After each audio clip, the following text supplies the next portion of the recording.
C'est absolument fabuleux. On a ce matin deux acteurs qui n'ont pas de temps dans leur vie, mais qui ont pris 15 minutes pour venir nous jaser ça ce matin. Normand D'Amour et Larry Paquet. Oui! Laurent Paquet. Je j'ai pas Bonjour. remarqué, mais c'est le nom qui m'identifie sur Zoom, mais j'oublie de le modifier des fois quand c'est des contextes sérieux comme aujourd'hui. Ben, écoute, c'est sérieux, certain, mais on ne restera pas sérieux très longtemps parce qu'on a, en parlant de la pièce, en ne citant que le titre de la pièce, Le sourire aux lèvres.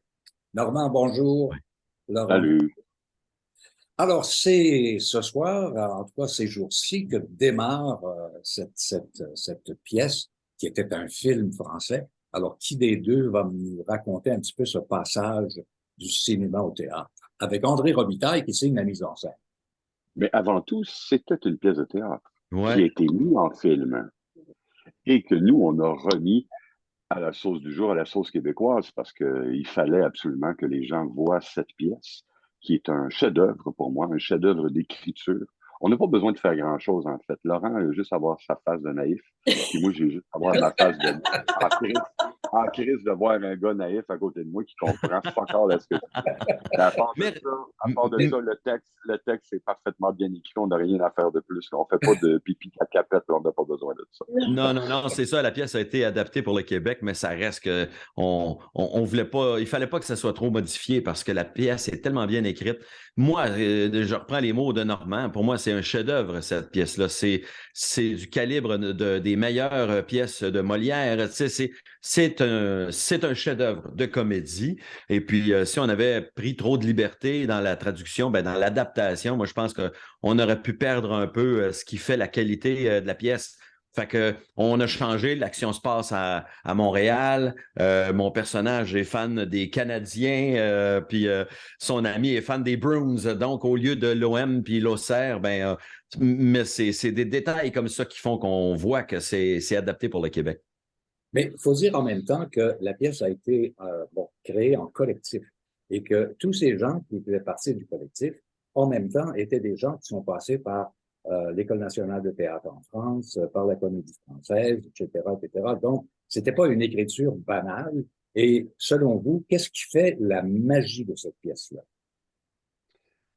C'est, mon Dieu, il y a beaucoup de magie dans cette pièce. L'écriture de Weber est absolument incroyable. Ce qui fait la magie, c'est que celui qu'on pensait qui était le plus intelligent là-dedans devient à la fin de la pièce le con. Tout vire à l'envers, ça fait comme un cercle. Et ce qui est incroyable, c'est qu'en plus d'être une formidable comédie, la finale est quand même extrêmement touchante et on voit les humains apparaître pour, Ouais. évidemment, pour clore le tout.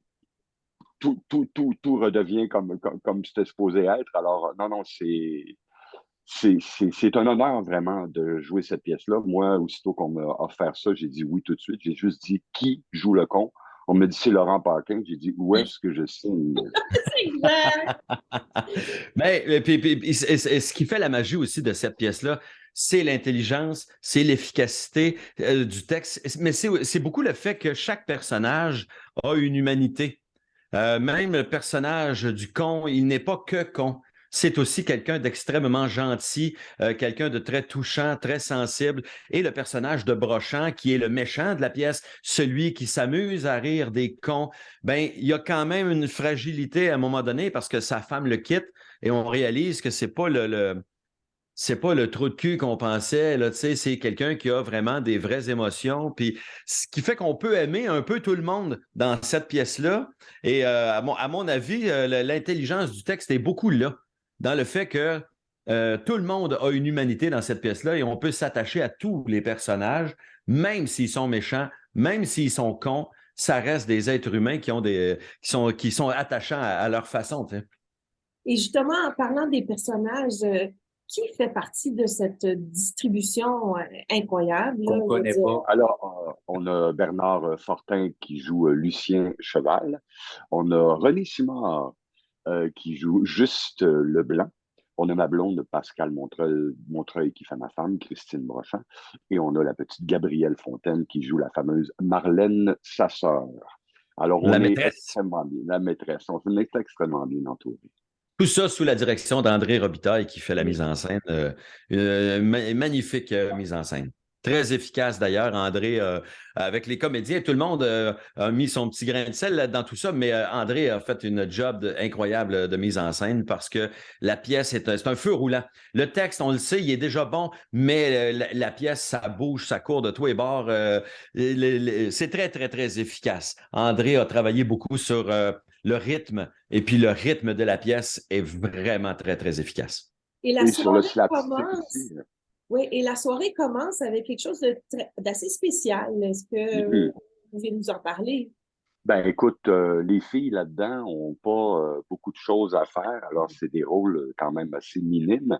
Quand même, ils ont leur place, mais vu que les filles étaient plus souvent en coulisses, André a eu la brillante idée de faire un petit cabaret. Ces deux filles-là savent très bien chanter, Oui. Gabrielle et Pascal. Alors, il a décidé de faire un cabaret des cons. Alors, ces filles-là chantent 6, 7 chansons dans lesquelles il y a le mot con. Il en existe beaucoup. On pense au con de Plume, on parle à la fameuse tourne de Brassens, évidemment. Alors, il y a ce petit cabaret-là qui dure une dizaine de minutes à peu près au début de la pièce, qui met vraiment les gens dans le bain. Alors, non, c'est vraiment formidable. Alors, les filles s'amusent comme des petites folles à se foutre de notre gueule aussi, parce qu'il y a une petite partie de leur cabaret où ils se foutent de la gueule de leur partenaire. Alors, non, c'est vraiment très Oui, agréable. il y a un petit bien cuit avant avant le spectacle. Puis, mine de rien, ça met les spectateurs dans une ambiance déjà électrique. Donc, nous, on entre sur scène, puis on a l'impression que le public est déjà réchauffé. Vraiment, une autre bien belle idée d'André. Les comédiens, ça carbure souvent aux réactions de la salle. Et j'imagine que les réactions de la salle se font pas attendre dans ce contexte-là. Non. Moi, ça fait 38 ans que je fais ce métier-là et j'ai jamais entendu du monde rire comme ça. J'en ai fait des théâtres d'été, j'en ai entendu des gens rire et je peux comprendre les humoristes de retourner sur scène à tous les 2, 3, 4 ans pour avoir leur dose parce que c'est vraiment une drogue incroyable, le rire des gens. Il y a des vagues dans cette pièce-là où des fois on se dit, OK, là, il faut repartir parce que sinon on va perdre le rythme de la pièce, mais on peut pas. Les gens rient trop.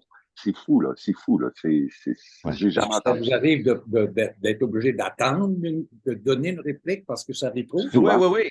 Et puis des fois, et pour pas trop perdre le rythme, on doit quand même parler, mais là, on doit parler fort pour couvrir, pour parler plus fort que les rires. Non, non, moi, j'ai pas beaucoup d'expérience de théâtre, mais effectivement, une pièce où ça rit autant, moi, j'en ai pas vu. Bernard Fortin, qui a joué énormément de comédie, disait la même chose. Il dit, je pense que j'ai jamais joué dans une pièce où il y a autant de rires à la minute. Puis des fois, les gens rient au texte, mais les gens rient aux expressions faciales, les gens rient au silence. C'est fou comment, quand on dit que le texte est tellement bien écrit, que même les silences sont drôles. Il y a des moments où Normand me regarde avec des yeux tellement exaspérés que le public se peut plus. C'est vraiment formidable comme texte. Quand tu dis que même les silences font rire, là, c'est vraiment. Là, on a une belle photo qu'on peut voir où Normand, ben, en fait, Pierre Brochant, en peut juste plus de François Pignon. Il veut le sacrer dehors et il donne ses photos puis il dit ah, voyez, laissez-moi tranquille. Mais on devine évidemment que François Pignon finit jamais par partir. Il s'incruste. Il est très tenace, le François Pignon. C'est des bien belles photos, ça. Je trouve que le choix, excuse, vas-y, t'as une Oui. question. Est-ce que vous vous connaissiez? Est-ce que vous vous étiez déjà rencontrés auparavant, Laurent et Normand? Croisés plus que rencontrés sur des plateaux, en coulisses, des fois dans des événements. On avait fait le livre de la jungle ensemble. On avait fait de la post-synchro là-dessus, sur le livre Oui, de la jungle, du doublage. Puis la première du film, évidemment, on était ensemble, on s'est croisés, on a parlé, on a fait des entrevues pour ce film-là aussi à la radio. Alors, on s'était croisés, puis je pense que c'était indéniable que déjà on était pour s'entendre dans la vie, même si on n'était pas pour se revoir. Et la ouais. vie a fait qu'on se revoit et dans des Des belles moyens conditions. extraordinaires. Oui, exactement. Il y a des comédiens qui s'imposaient, je pense, dans un texte comme celui-là. André a dû cependant trouver, comment dire, les bons personnages pour chacun des textes, chacun Des acteurs? des acteurs. Tu sais, c'est pas évident. qui tu vas chercher dans les centaines, des dizaines de milliers de comédiens et comédiennes à Montréal. Les Je meilleurs? pense. Oui, oui. Mais je pense aussi qu'il y avait un beau défi qui a été relevé, qui est de trouver des acteurs qui vont bien travailler ensemble. Puis des gens avec qui c'est agréable, avec qui c'est pas compliqué. Je ne sais pas si c'est avec l'âge, André, il a décidé qu'il travaillerait juste avec des gens avec qui c'est facile de travailler, des gens qui pas compliqués. L'ambiance, il n'y a jamais eu de malaise sur le plateau, dans une Dans les répète, répètes, mais ok, pas de tension, jamais. Ça a toujours été vraiment dans le gros plaisir. Donc, on est tous des gens qui sont là pour les bonnes raisons. On est là vraiment pour avoir du fun. On le sait que c'est une bonne pièce. On est content d'être là. Il n'y a personne qui tire la couverte de son bord. Hein, on peut le dire, je pense, Normand et moi, même si on est comme, on pourrait dire un duel entre lui et moi sur scène, moi, je pense qu'on est plus un duo qu'un duel parce que il n'y en a aucun des deux qui essaie de tirer la couverte de son bord. Tu sais, moi, je suis niaiseux. Lui, il en peut juste plus, mais c'est une partie de ping-pong, puis on se complète à merveille. La Normand. plus belle qualité, la plus belle qualité d'un comédien sur scène, moi je l'ai toujours dit, puis si jamais j'ai à donner des cours à un moment donné, je vais dire commencer par ça, c'est l'écoute. Quand tu écoutes l'autre, tu peux rebondir tellement facilement. Et Ouais. les gens ont l'impression que tout le monde est à la même place. Et ça, Laurent, là, tout le monde, on l'a autour. On s'écoute très bien. Alors, à ce moment-là, les gens participent avec nous à ce moment-là parce qu'eux écoutent dans la salle, eux voient. Alors, quand toi aussi, tu donnes ça sur la scène, il n'y a aucun problème. Je pense que tout fonctionne. Et Normand, on t'a vu beaucoup dans des rôles assez sérieux, mais ton expérience de comédie, peux-tu nous parler comment tu la vis? J'en ai fait quand même assez souvent des théâtres d'été où je faisais de la bonne comédie, mais paradoxalement, dans ce rôle-là, il n'est pas drôle. Il est Non. juste drôle parce qu'il reçoit toute cette espèce de naïveté de ce gars-là, puis lui, il ne peut pas comprendre, et c'est dans cette... Il est tout outragé de voir que ça ne se peut pas ce qu'il est en train de vivre, puis il le vit, puis euh, c'est plus fort que lui, il va réagir, puis il se laisse prendre dans ce jeu-là, et c'est ça qui, au fur et à mesure que la pièce avance, les gens rient parce que Brochant, on se rend compte que à un moment donné, il ne peut plus s'en sortir. Puis c'est ça qui devient très, très, très, très drôle. Là, vous allez partir en tournée. C'est-à-dire qu'il y a, bon, 3 représentations à Montréal et après ça, à partir du mois de juin, C'est il y ça, en Oui, aura. Montréal. on a des supplémentaires aussi la semaine suivante. Bon, alors là, après ces 6 spectacles à Montréal, vous partez à travers le Québec à la fin du mois de juin et il y en a pour un bon bout. Là. Comment, puisque vous êtes tous les deux très occupés, Laurent, il y a aussi une tournée, Normand, tu joues énormément, donc comment allez-vous vous organiser avec ça? Vous avez un hélicoptère? Non, on a des agents. On a des agents qui s'occupent de nos horaires. Puis on a la volonté de pouvoir travailler aussi. Moi, ça ne me fait pas Ouais. peur. Je sais que je vais tourner du stade les lundis, mardis, mercredis, puis que je vais être à Québec les jeudis, vendredis, samedi pour jouer au théâtre. Puis je vais revenir, puis ça va être la même chose, soit au Saguenay, soit en Sherbrooke, soit partout. J'aime ça. J'aime ça. Puis je pense que c'est la même chose pour Laurent aussi. Oui, tout à fait. Puis on a des équipes qui sont payées pour ça, de s'arranger pour que c'est comme un puzzle. Il faut que toutes les pièces tombent en place. Et puis quand on y arrive, ben, on est capable de faire ça. Ça a l'air souvent pire que c'est, mais dans les faits, on est juste bien chanceux d'être encore en demande. Mine de rien, si on travaille autant, c'est un privilège. Évidemment, on fait sa chance. Là. Je ne veux pas nous enlever du mérite, là, mais on est quand même privilégié de travailler autant. Puis on ne choisit pas toujours quand est-ce que ça va tomber. Comme moi, j'avais une tournée en tête, j'allais sortir un one-man show, mais là, le dîner de con a été retardé 2 étés de suite à cause de la pandémie, ce qui fait que à un moment donné, les deux projets s'empiètent un peu l'un sur l'autre. Mais quand on arrive à faire fonctionner le tout, il n'y a pas de problème. Mais si j'avais eu à choisir, peut-être que j'aurais préféré faire un et l'autre ensuite. Là, on fait un peu les deux en même temps.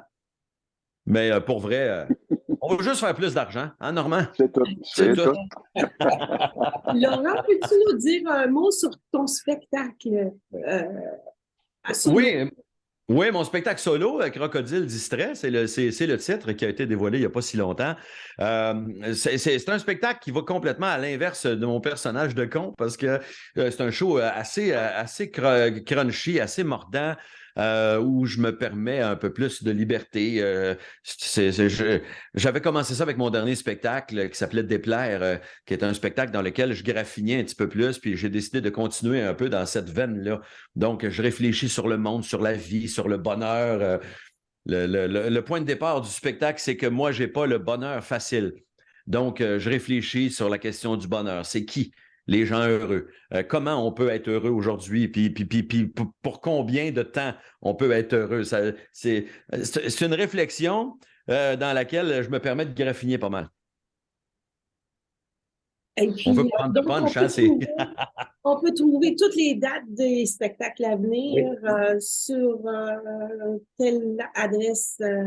Oui, laurentpaquin.com, toutes les dates de mon spectacle, c'est facile à retenir, laurentpaquin.com. Puis pour le dîner de con, c'est les productions Monarque, mais si vous googlez dîner de con, pour vrai, vous n'aurez pas de difficulté à trouver les dates de spectacle. Puis on va vraiment se promener partout, fait que les gens qui nous écoutent, peu importe où vous êtes, allez voir sur le site de votre salle de spectacle. Il y a des bien bonnes chances qu'on fasse un tour dans votre coin parce que la pièce, moi j'ai le feeling que, en tout cas, partie comme c'est là, peut-être qu'on va la jouer longtemps. On prévoit pas cette année vraiment. Peut-être un autre. J'ai l'impression qu'on pourrait la jouer encore pendant. Mon but, c'est de clencher Brou. C'est ça, exact. C'est ça. Un autre bout. Normand, le mot de la fin. On va être vieux, Laurent. On va être un peu plus vieux, Laurent. Le mot de la fin, Normand, avec toi. Ben, écoute, moi, j'invite le monde à venir se faire du bien.